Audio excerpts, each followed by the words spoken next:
Hi everyone, welcome to the Derrick Indaba with Derrick and myself. Hi bro, how are you? Hi everyone, and hi Ahmed. No, I'm good, man. I'm good. I'm just glad to be back on the show. Great to have you on. Last time we spoke, we knew it was a big week coming up. We had Leicester, Liverpool, and then Aston Villa. We won two of the games. Unfortunately, didn't beat Liverpool, so we got 6 points still. You know, we knew Liverpool was going to be hard, but it was really important after the Liverpool game to beat Aston Villa, and we got the job done yesterday. So yeah, your thoughts on our week? Yeah, man. Listen, like you said last time we spoke, we knew it was a big week coming up. You asked me how many points do I think we're gonna get out of this three games, and I told you I think about seven because I do think that perhaps we could get the draw from Liverpool, which was wishful thinking. But yeah, I was confident that we could pull it through, man. And this just shows the mentality that Arsenal is currently at. If I should begin with the Leicester game, um, for me it was an awesome game because we totally dominated the game from the beginning to the end. I think there was in the first half, I think about 10 minutes where Leicester was on top or giving us some headaches.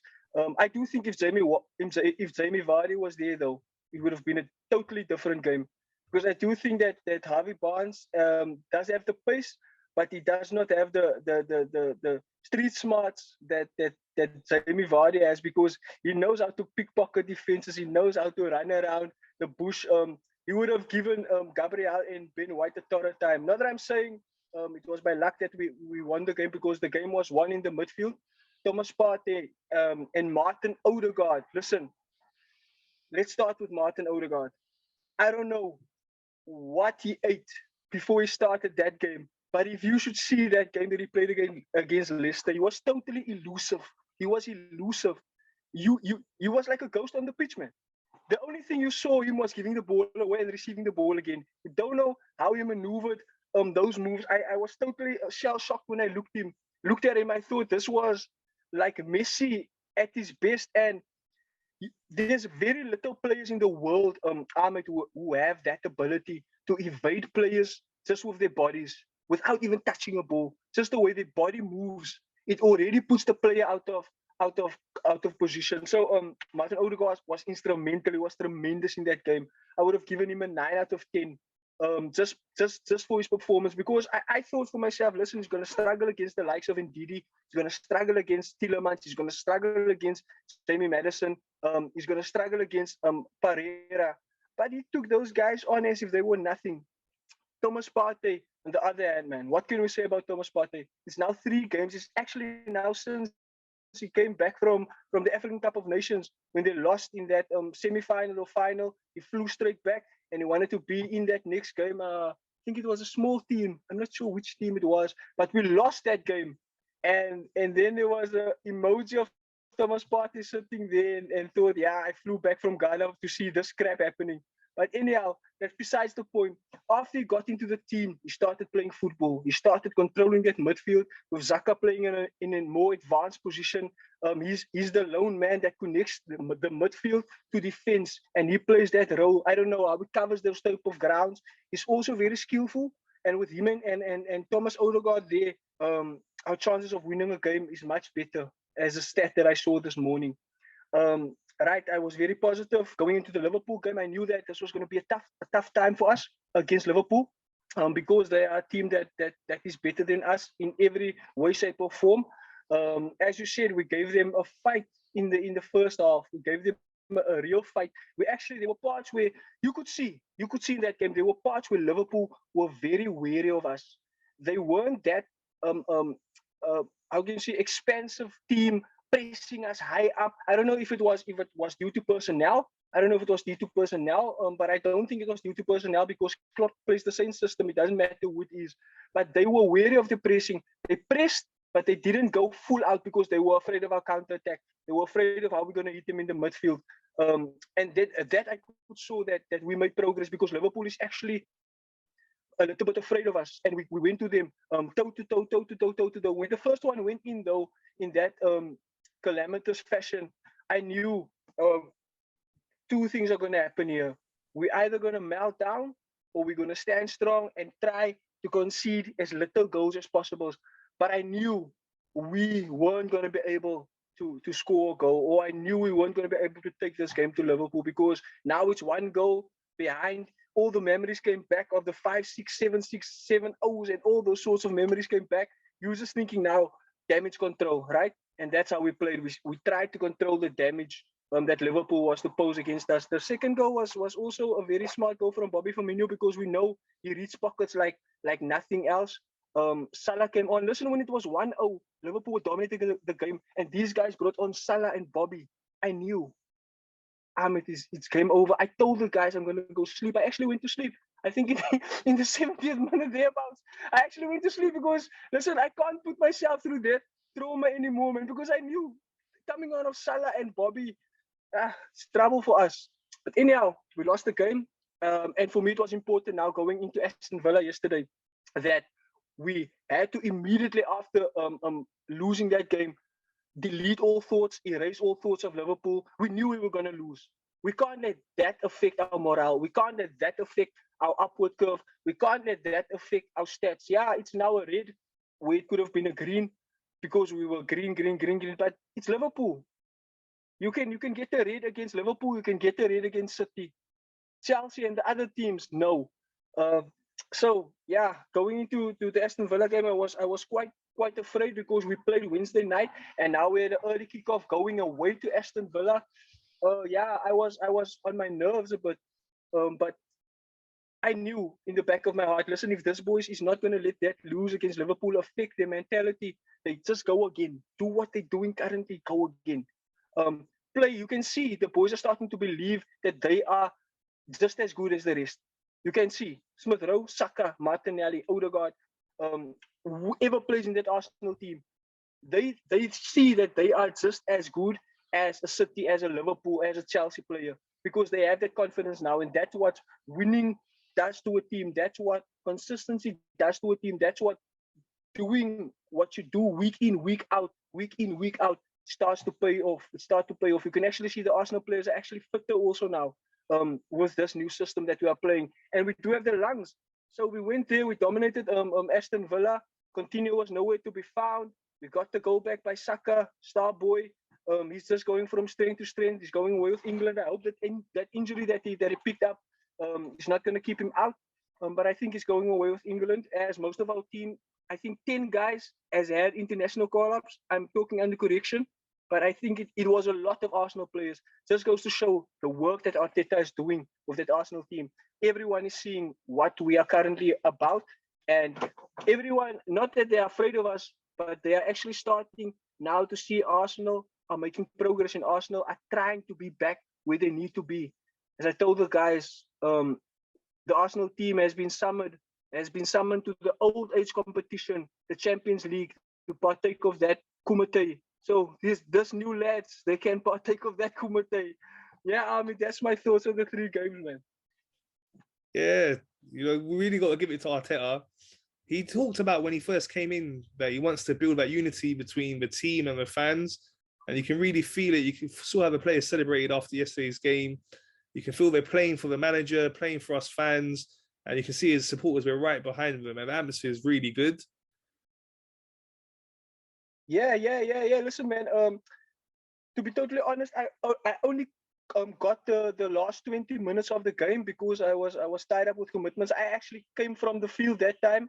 We took a 1-0 lose, but we're getting there, and we're gonna speak about that after the show. So I just came back, took a shower, and I saw Arsenal is playing, and I switched on the TV and I saw it's 1-0. But I saw Mings and this last 10-15 minutes were quite shaky for us. We weathered that storm. And got the points. And I could see Leno, what it meant to him wearing the Arsenal shirt again, what it meant to Ramsdale, going to him, giving them that hug. Look, man, if there's no love in that Arsenal camp, you wouldn't be seeing that. That emotion, that raw emotion cannot be faked. It cannot be faked. You understand what I'm saying? You could see there's a real sense of pride. There's a real sense of, listen, we're working hard. We're working towards something here. It doesn't matter who plays number 1, who plays number 2, as long as the job gets done. That is what we're doing currently. You're part of the squad. You're part of the squad. If one gets a medal, all gets a medal. Don't worry how many minutes. I know you were number one goalkeeper, Bert Leno, and all these things. I don't know what Leno's future looks like if he's willing to compete against Aaron Ramsdale. I think this. I'm to be totally honest. I think this all depends on if we're getting Champions League football or not. Whether Bert Leno's going to stay or not. Because if we're getting Champions League football, now we're getting a lot of football. There's the FA Cup, there's the League Cups, there's Champions League football, and there's the league. We can't just have Ramsdale there. So Bert Leno could probably be the Champions League keeper or vice versa. Who knows? But I think this all depends on Champions League football. But yeah, the emotion in the club is good. The crowd was singing Arteta's name. They were chanting Arteta, and they're getting back to Arteta. And to be totally honest, this is Arteta's third season, right? Third season. He came into the job 2019. COVID struck us. He've never had the time to build that connection with the fans, right? This is essentially his first season with the fans, his first couple of months with the fans, and look what he's already built. So big up to the guy, man. I've backed the guy since the beginning. I told everyone who was against Arteta, telling me a lot of stuff. He wants to be like Pep and those sorts of stuff. And yeah, I just told him, listen, man, stick to the process. Can't you see there's progress? There's progress. I don't fear teams anymore the way I used to fear them, because at the back we're starting to be very solid. In midfield we're starting to dominate games, and in attack we're a real threat with the goals being shared amongst each other. So I'm proud of my boys. Yeah, for sure. Defensively, he's really improved us. Yesterday, again, like Aston Villa barely had any chances. I can't think of anything clear cut they had. Just that free kick at the end was their best chance, you would say. And yeah, Leno made a crucial save. And it's good. We're blessed to have two world-class goalkeepers. Also, when we heard Martinelli was out, obviously that's the worry. He's been one of our better players this season. But Smith Rowe stepped in and played really well.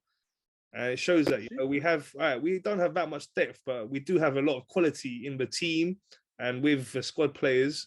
The future's looking bright. What I wanted to ask you, though, is unfortunately against Liverpool again, we were just a little bit short, but you can see they're a little bit better than us still. How far away do you think we are from competing with the likes of Liverpool and Man City? To be honest with you, Ahmed, if I can first take Liverpool, I think Liverpool are starting to reach their decline. I think some of the players are starting to decline, and that's why Klopp is brought in players like Jota, brought in players like Diaz, who could just fit into that system seamlessly. Because you can actually see there's a couple of players who can't keep up the pace anymore, and I think that Klopp is going to get rid of some of them. But I think we're about 2 seasons away from them. I think we still need to strengthen within our strikers. We need a clinical striker. Any half chance he sniffs out, he should bury those.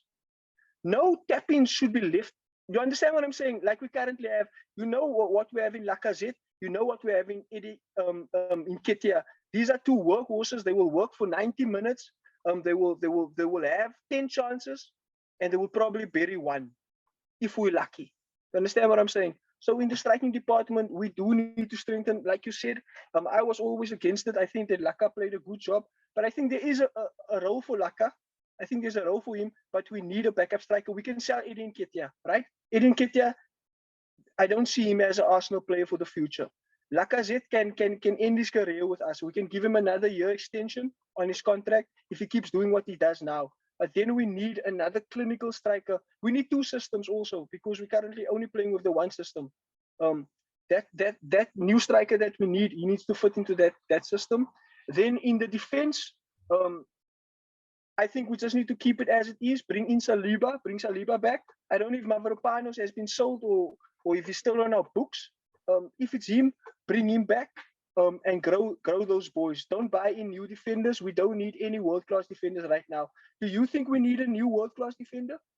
No, I think that's the most solid department we have. If we get Saliba back in, Holding as well has been doing all right. You know, he's a good backup option to have. Even Cedric's come in and done all right as a backup. He gives the ball away a bit too much. You know, that's his weakness, but you know, he's been solid enough. On the left side, we've got Tini there. Travis, hopefully he'll continue to improve. So I think we're nicely covered in defence, but definitely we've got to go all out for the strikers. I think we need at least 2 strikers. I don't think one's going to be enough because Nketiah is most likely going to go.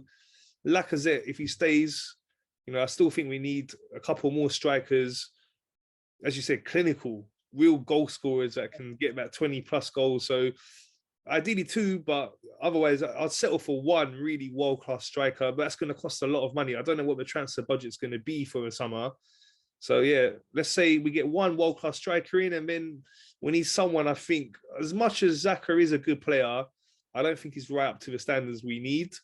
So I think we need a centre midfielder too. Yeah, that's the position I wanted to touch on.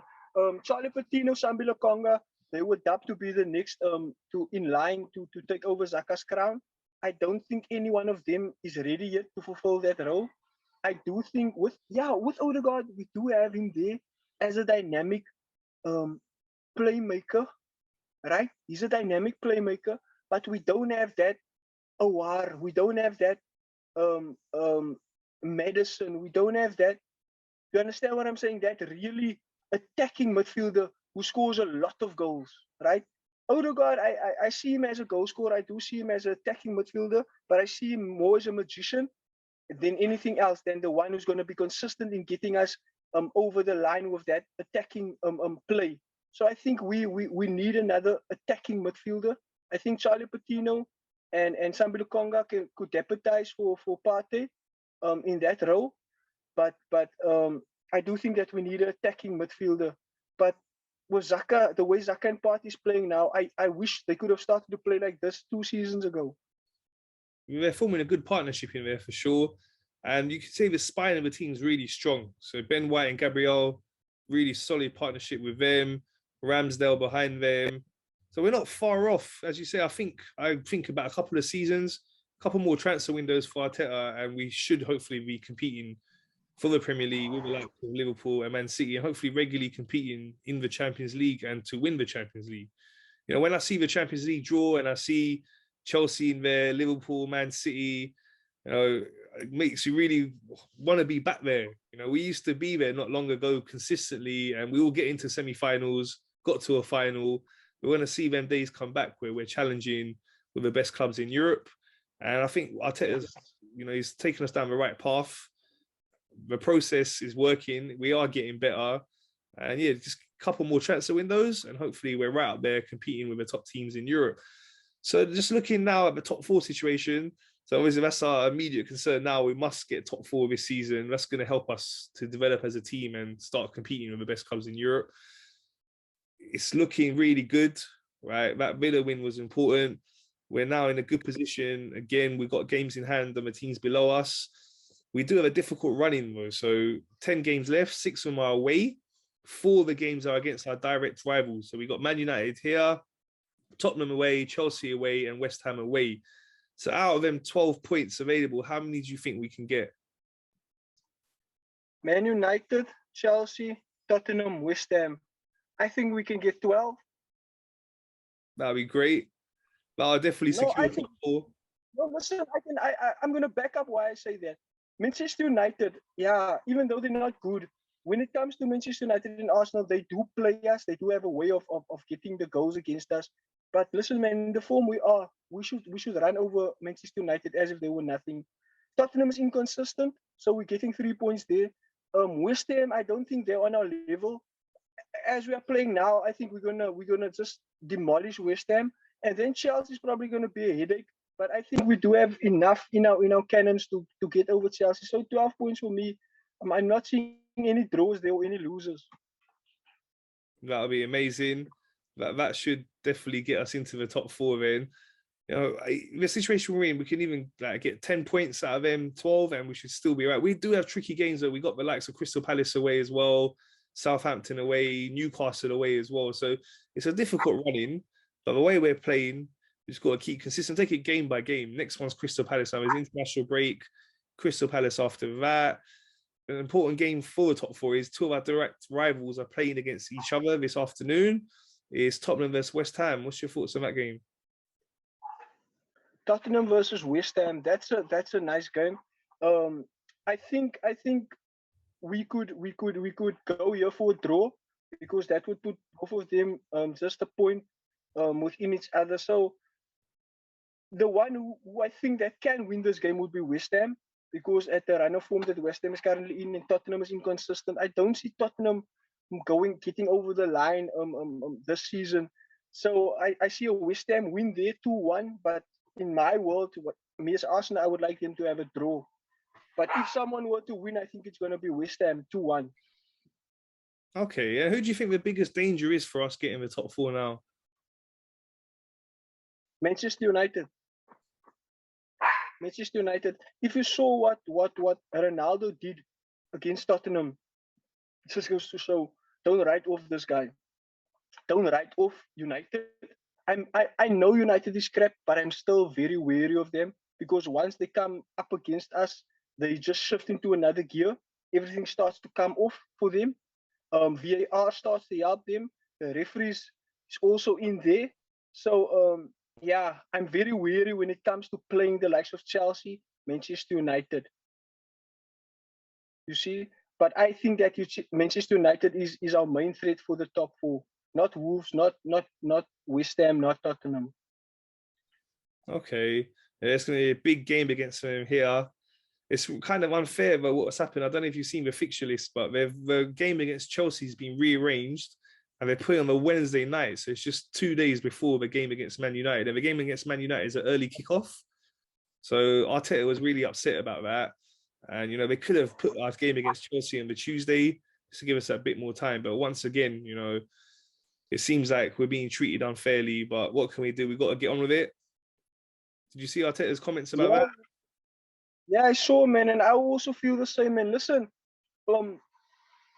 this is what they do when they start to see that you're starting to show progress. Listen, the powers that be, man, the guys that regulate the football, whoever is at the back there, it's not just by coincidence that this type of stuff is happening, man. This is being planned, and this is also a tough test for us. If we get through this test, it just goes to show the stars were aligned. We were strengthened enough to get through it, because they know Chelsea on a Wednesday night, Manchester United on a Saturday, early kickoff, two both high intensity games.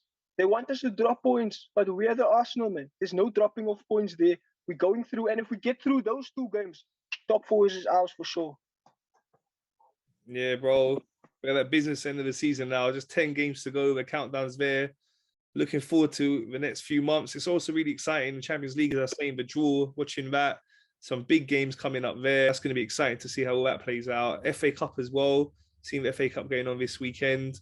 You know, Liverpool are still there. Man City are still there. The title race, only 1 point in it now as well. Just before we go, I'll just ask you your thoughts on that now. Who do you think will be the Premier League champions? This is a tough call, man. This is really a tough call, Ahmed. But I know it's time. You can't tell it too late.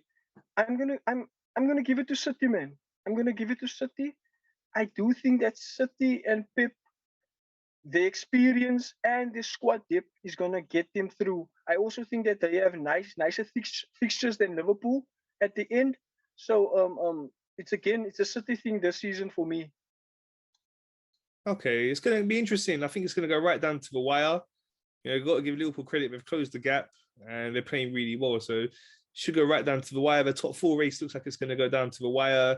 The relegation battle too. So yeah, looking forward to the next few months. Looking forward to seeing you on our next show. Thank you. Yeah, man. Thank you very much, man. And I hope when it's international break now, right? Yeah. Hope to see you then, man, for another preview when we're getting, I think, Crystal Palace. Yeah, we got Crystal Palace the week after. Yeah, it's a tough game. That's a tough game. But yeah, we'll chat about that one. Yeah, bro, for sure. Thank you, everyone, for watching. Please remember to subscribe, like, and share. Peace out.